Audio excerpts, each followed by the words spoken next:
Time's on us again. Local body elections are here, and this time I'm putting my money where my mouth is.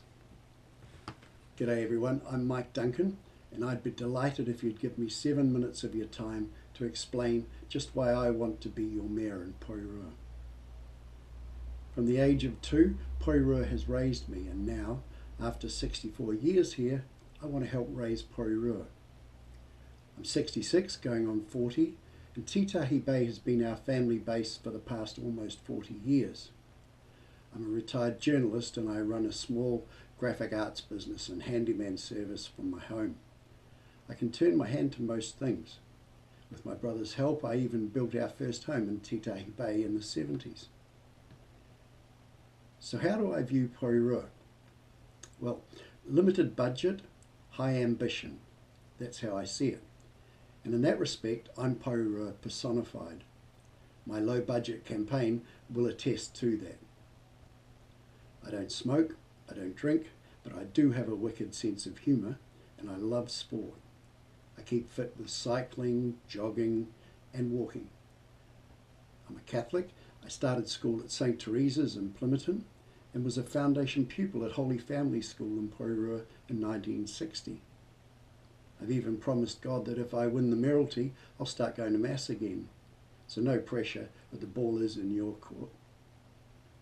My wife Christine is practice manager at the local doctors on Main Road in Titahi Bay, and my 91-year-old mother lives with us here in Gillett Street. All 6 of our children were born, raised and educated in Porirua, and all have set up their own family homes in suburbs around our city.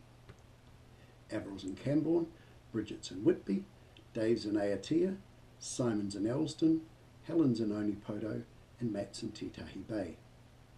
Even one of our 16 grandchildren has set up home with his partner in Whitby.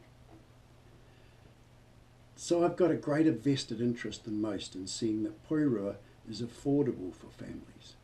And that, my friends, is my main driver for standing for the mayoralty. It's not the only driver. I want to see a lot more community involvement in events and a whole lot less bureaucracy.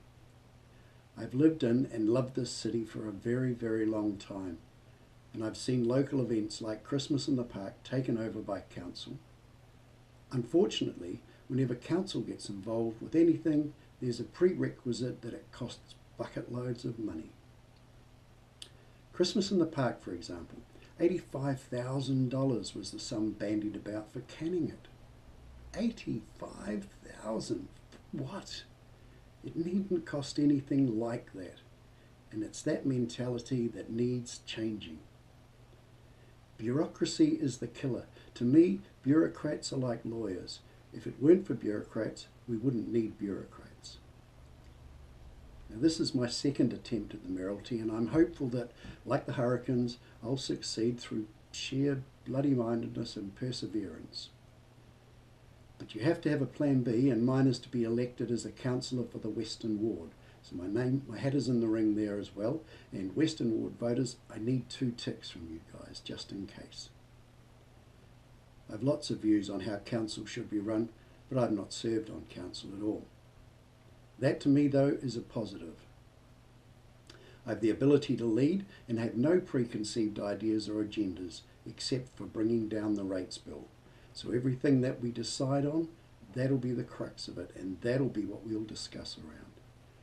Fostering community participation and cutting bureaucracy is right up there as well.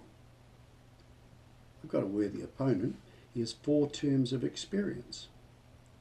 That's impressive, but what it tells you is that at the going rate, ratepayers have paid him hundreds of thousands of dollars for his efforts, and for that you see little change over the 12 years other than rates rises.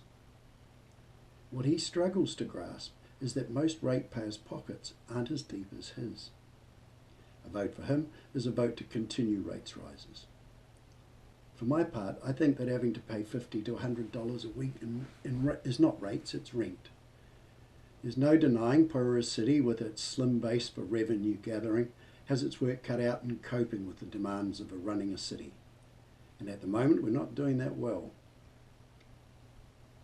When I look through the pre-election report provided to candidates by council, I found Porirua underperforms when compared with other cities in the region in almost every financial aspect. The only area I noticed that we were winning in is we pay the highest rates in the region, and our unemployment rate is greatest. So, rates. We can't sustain it. With very little wage growth for ratepayers, it's simply not sustainable to continue to increase rates at more than twice the rate of inflation the way we are. We need to work a whole lot smarter. I'm providing this website so you can get to know me better. And if there's anything you want to know about me, give me a call or leave a message on the website. I don't think I'll be attending public meetings. I mean, I could debate till the cows come home with Mr. Morrell, but really, what is the point? The whole fact of the matter is there isn't enough money to do the things that they would love to see done. And if there isn't enough money, we have to cut our cloth to suit it. The last time I stood for the Mayoralty, I went to these public meetings. They were a total waste of time. Very few citizens turned up, and those who did were already pushing their own partisan barrow.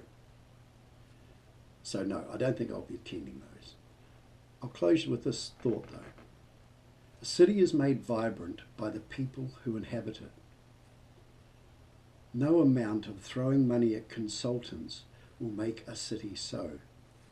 It requires the involvement, efforts and cooperation of all its citizens and everyone working for that common goal. You can paraphrase the words of John F. Kennedy for this. We need to stop asking, what can the city do for me? And start asking, what can I do for my city? So give me a go. You won't be disappointed. And thanks for listening.